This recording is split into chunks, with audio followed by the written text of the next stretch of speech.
My parents skipped my baby's hospital emergency to watch my brother's gaming tournament. When I called, my dad said, "You're always overreacting. It's just a fever," she coded that night. They found out through a stranger's fundraiser. Now they want to see her. I said, "What baby?" "I'm Marion. I'm 34, single mom, full-time nursing assistant in Spokane, Washington. Not glamorous, not exciting, just real. I have one daughter, Ava, my entire world, my reason for breathing. And I have parents. Or I had parents. Saul and Trina. They live in Seattle, in a clean, picture-perfect neighborhood that looks like the type you see on house hunting shows. Everything in its place. Including their golden son, my younger brother, Callan. Now, if you asked anyone who knows us, they'd tell you I'm the stable one. The responsible, quiet, hard-working older sister. The one who didn't cause trouble, who never asked for help. Callan? He's the prodigy. Gifted, dramatic, full of potential. He dropped out of college 3 years ago to become a professional gamer, and since then my parents have funded his every whim, custom PCs, private coaches, trips to tournaments in LA and Vegas. I haven't asked my parents for a dime since I was 19. I moved out after high school, worked 2 jobs while getting my associates, and ended up in healthcare because I wanted to matter. I wanted to help. Maybe I also wanted to feel like I had some control in a world that often doesn't make sense. When I found out I was pregnant, it wasn't part of the plan. Ava's dad was a traveling nurse. We met, we had a fling, I told him I was keeping the baby, and he vanished. Just like that. The day I saw that second pink line, I drove around town for 2 hours trying to figure out who to call. I finally called my mom. She answered, like always, with, "Is this about Callan's birthday or something else?" I told her. I was scared. That I didn't have a plan. That I didn't know if I could do this alone. She was quiet for a few seconds, then sighed and said, "Well, I guess this is your life now. Actions have consequences." Then she asked if I still had that silverware set they gave me in college, because she wanted to give it to Callan. I didn't hear from her or my dad again for 4 months. Fast forward a bit. Ava was born on a rainy Tuesday in February. 6 pounds, 1 ounce. She came out screaming and I was crying, and it was just the 2 of us in that room, and it was perfect. No one visited us. No flowers. No congratulations. Just me, her, and a nurse named Jody who held my hand while they stitched me up. I sent photos to my parents. No reply. 3 weeks later, I finally got a text from my mom, "Hope the baby is okay. We've been busy with Callan's prep for the Denver Open." That was my first real clue that they were never going to show up for us. Still, because I'm me, because I always hope for too much, I tried again when Ava was about 4 months old. I drove 5 hours with a teething baby to see them. I thought if they saw her, really saw her, they'd wake up. They'd care. We pulled up to their big glassy house, where nothing was out of place. My mom opened the door and gave us the kind of hug you give an acquaintance at a funeral. My dad barely glanced up from his iPad. I stayed for 2 nights. Callan never came out of his room. My mom asked me to not let Ava cry too loudly because Callan needs quiet to stream. When we left, my dad said, "Drive safe," and went back to watering his bonsai trees. After that, I stopped texting updates. Until last November. That's when Ava got sick. It started like any toddler cold. Runny nose.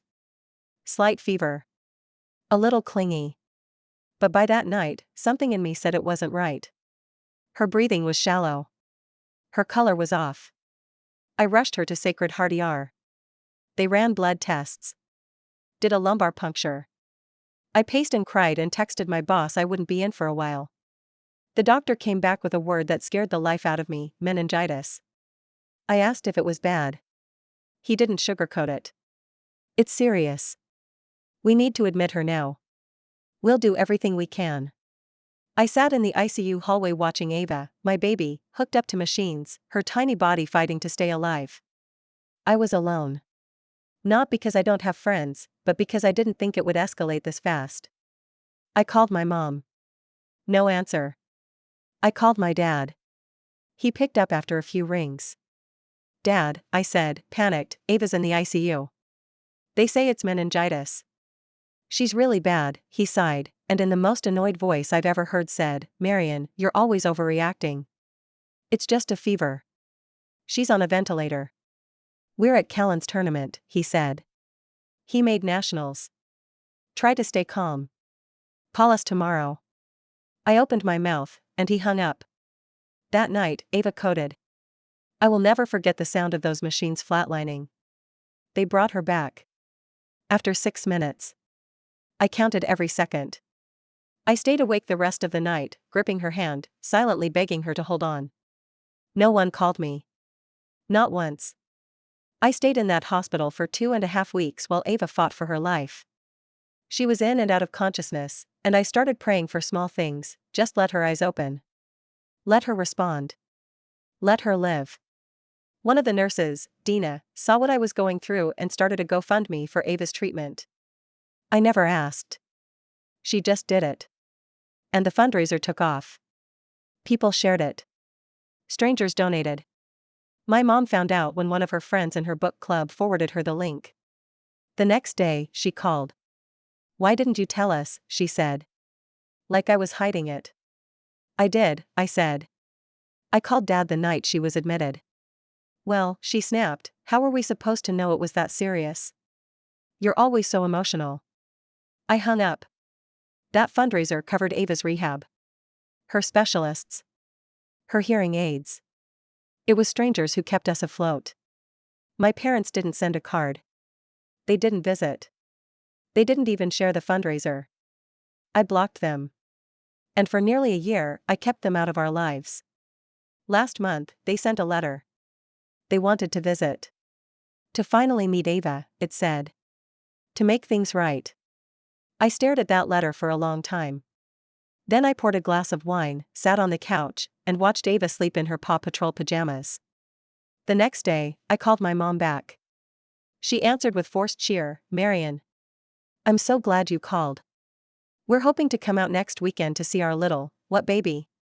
I said. There was a long silence. "Excuse me? I don't know what baby you're talking about." "My daughter died the night you skipped her ICU emergency for a video game." Trina sobbed. I could hear Saul in the background asking what was going on. I hung up. And I haven't picked up since. Ava's alive. Thriving. Reading. Dancing. She tells knock-knock jokes now and they barely make sense, but she laughs so hard it doesn't matter. She doesn't know her grandparents. She never will. And if she ever asks why, I'll tell her the truth: they had a choice. And they didn't choose her. They don't deserve a second one. After I hung up, I sat there for a long time. Just breathing. There was no catharsis. No dramatic music. No sense of empowerment washing over me. Just quiet. I didn't cry. I didn't scream. I think, if anything, I felt a strange sort of calm. Like something that had been weighing on me for most of my adult life had finally been lifted, because I'd finally said the thing I never thought I could say: no more. The silence lasted all of one day. The next afternoon, I was at the grocery store with Ava. She was sitting in the cart, legs swinging, singing the ABCs, except she always skips LMN and replaces it with Elemento, when my phone rang. Seattle area code. I let it go to voicemail. Then it rang again. And again. By the time we got home, I had 8 missed calls. 3 voicemails. 2 texts from unknown numbers. And 1 Facebook message from my cousin Leah saying, "Hey, what's going on with your parents? Your mom posted something weird." My stomach turned. I opened Facebook and immediately regretted it. My mother had made a public post. Not private.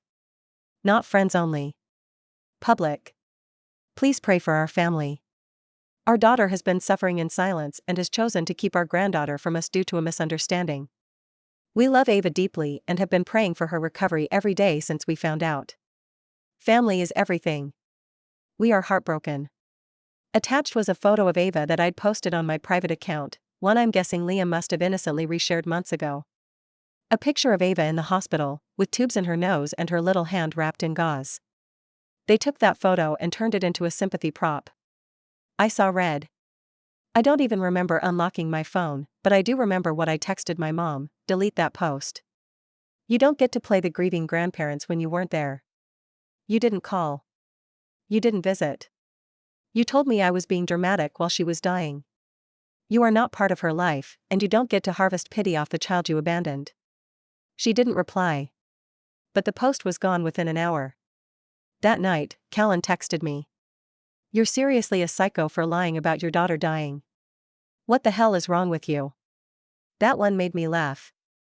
This is the same man-child who once screamed at a UPS driver for knocking too loud because he was streaming to 400 people.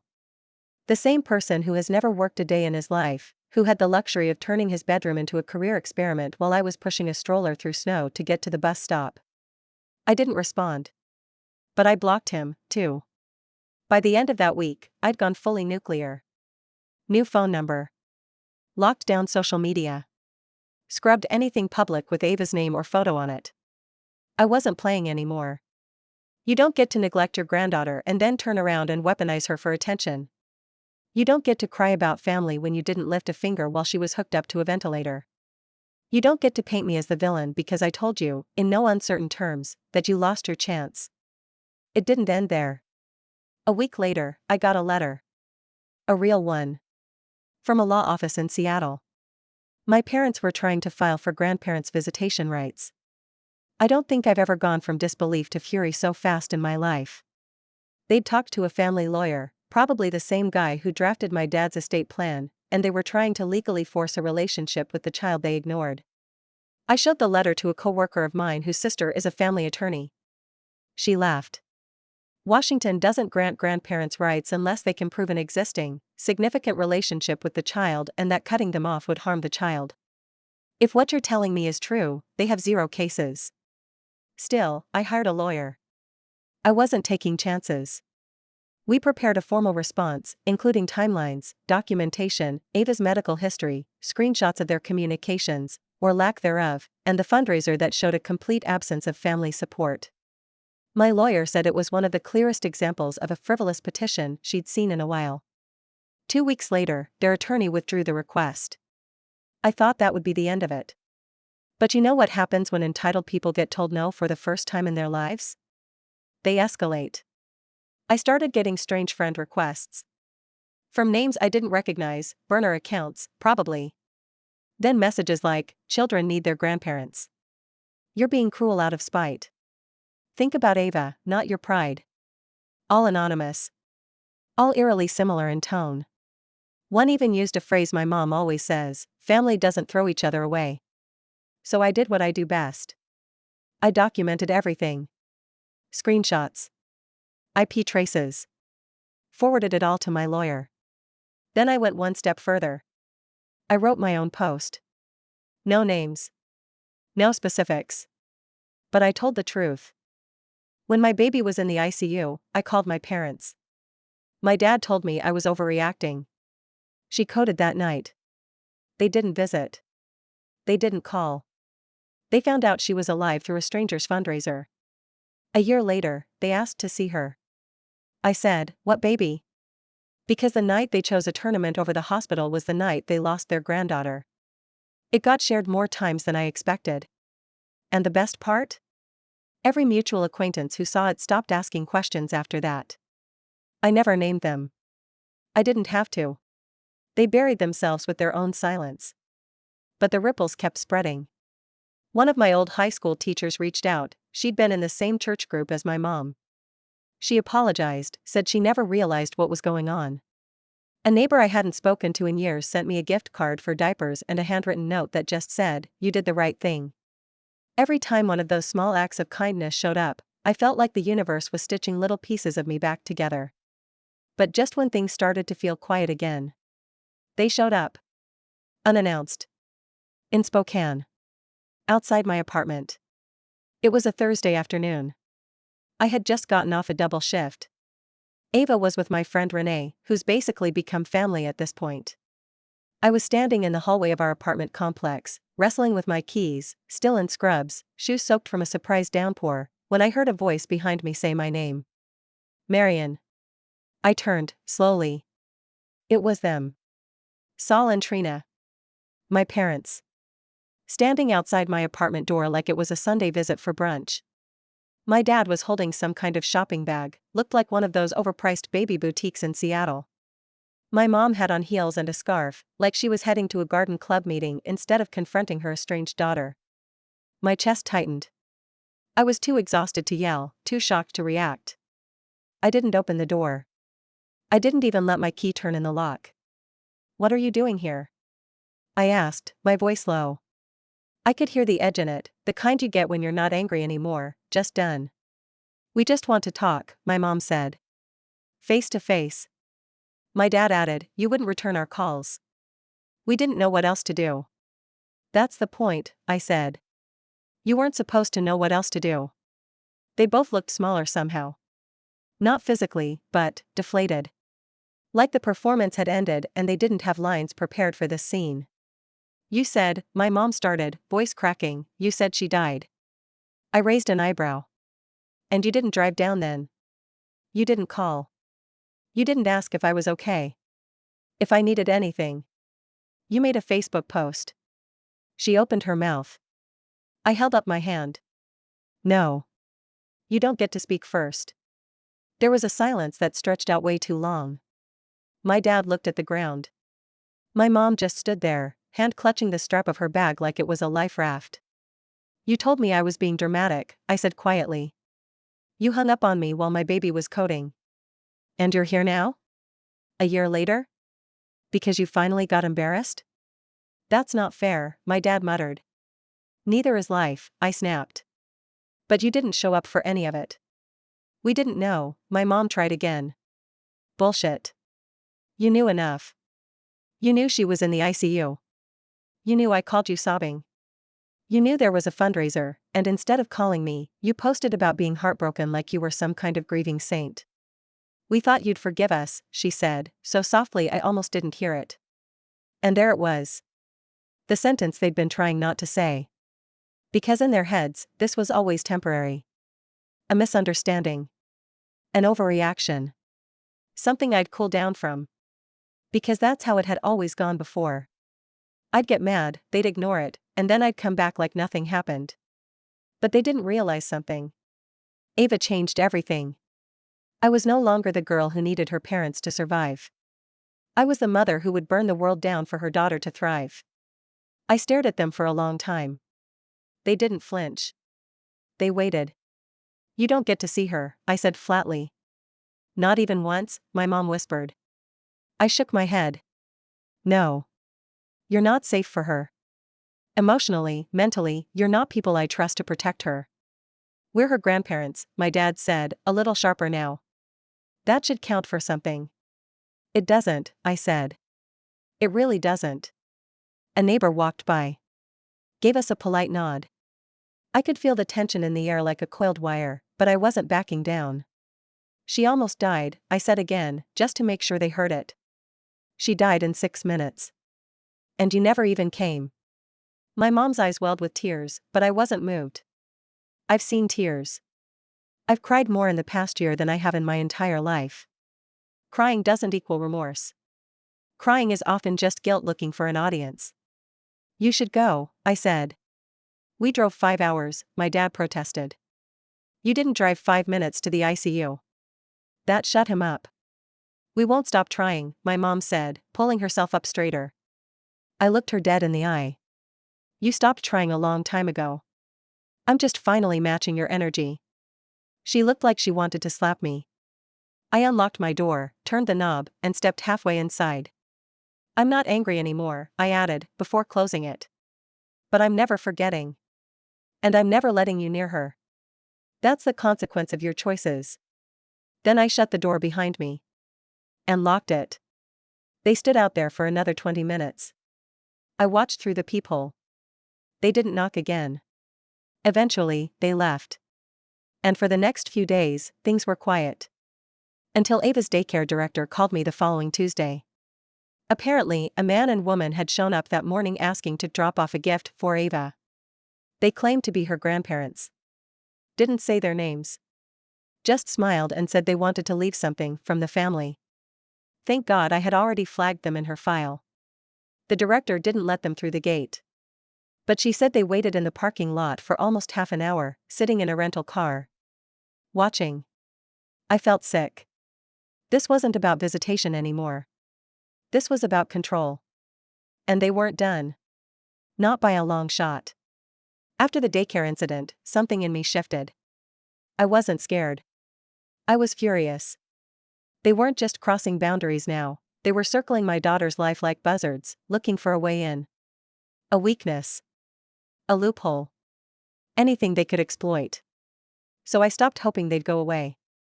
I went on the offensive. First, I filed a no-contact order. The daycare incident, combined with the prior legal petition, the online harassment, and the hospital situation, painted a clear enough picture for the judge. We got a temporary restraining order, which bought us 60 days. But I wasn't stopping there. I went to my lawyer, Valerie, a razor-sharp woman who looked like your favorite aunt and filed motions like a lioness stalking prey. I told her everything. Showed her everything. The screenshots. The voicemails. The daycare report. The original GoFundMe. She nodded the whole time, took notes, and then asked me something I didn't expect. Do you want to scare them off, or do you want to shut the door forever? I looked her in the eye. Forever. Good, she said. Because we're going to make sure they can't even knock on it again. What followed was weeks of filing, affidavits, and compiling a case so airtight it could suffocate a legacy. We submitted a petition for a permanent restraining order against both of them, not just for me, but for Ava. With evidence of ongoing emotional harm, stalking behavior, online defamation, and neglect during a medical emergency, Valerie was confident. And I trusted her. And while she handled the legal side, I handled the reputation side. See, my parents were well liked in their community. They sat on local boards. My mom organized charity brunches and talked about uplifting women. My dad had a consulting gig at a tech startup and mentored young professionals. I didn't post anything public. I didn't need to. But Valerie had a strategy, one that didn't involve slander, just documentation. We compiled everything. The hospital timeline. The daycare incident. Their refusal to visit Ava during her hospitalization. Their lawyer's failed petition for visitation rights. Their public Facebook post. The anonymous harassment traced back to accounts created with emails tied to my dad's old domain. And then we sent it. To their board colleagues. To the head of the charity my mom was chairing. To the consulting firm my dad worked with. We didn't accuse. We didn't attack. We simply presented. And we let the facts speak. By the end of that week, my mom quietly stepped down from her charity position for personal reasons. My dad's contract with the firm wasn't renewed. A few old friends of theirs, including my cousin Leah, cut ties. They messaged me privately, saying they were sorry they ever doubted me. But that wasn't even the best part. The court hearing for the permanent order came 3 weeks later. They showed up, dressed like they were headed to Sunday service, solemn, respectful, still clinging to the illusion that they were the ones wronged. Valerie shredded that illusion in 20 minutes. She laid out the full sequence. The call in the hospital. The neglect. The harassment. The Facebook stunt. The daycare intrusion. Every inch of the timeline was backed by documentation, not emotion. When my mom tried to speak, the judge shut it down with one sharp sentence: "You're not the victims in this narrative." The order was granted. 5 years, minimum. No contact with Ava. No approaching my residence, work, or daycare. Any violation would result in immediate arrest. The look on my parents' faces wasn't rage. It was something worse. It was recognition. The moment they realized I was no longer the child they could guilt, manipulate, or dismiss. I walked out of that courtroom holding Ava's tiny drawing of the two of us, a stick figure mom with giant curly hair, and a little smiley blob with pigtails, and I felt peace. Not triumph. Not vengeance. Just peace. But the real revenge? That came later. A few months after the hearing, I launched a blog. Small, quiet, anonymous at first. I wrote about single motherhood. About navigating trauma. About protecting your kids when even your own blood tries to invade their safety. One entry, a cleaned-up version of this story, names changed, details adjusted, went viral. It got picked up by a parenting site. Then a magazine. Then a podcast. I never used their names. but people recognized themselves in it. And I got messages. From mothers, daughters, nurses, strangers. Even one woman who said, "I read your story and finally filed for custody of my niece, who was being neglected. Thank you." The truth has a way of spreading, not as gossip, but as light. And my parents? They're still alive. Still together. Still in Seattle, as far as I know. But no one's asking them to speak at events anymore. No one's donating to their brunch fundraisers. No one's listening to their lectures about family values. Their image is gone. And in its place, the silence of consequences they never imagined would come, not because I yelled louder, but because I stopped whispering. My daughter is 4 now. She runs. She sings. She tells people I'm her best friend. She knows what love looks like. And she knows what absence is, too, not in a bitter way, but with a quiet confidence. She knows some people choose to leave your life. And others, you choose to keep out. The story is over. But the boundary? That's forever.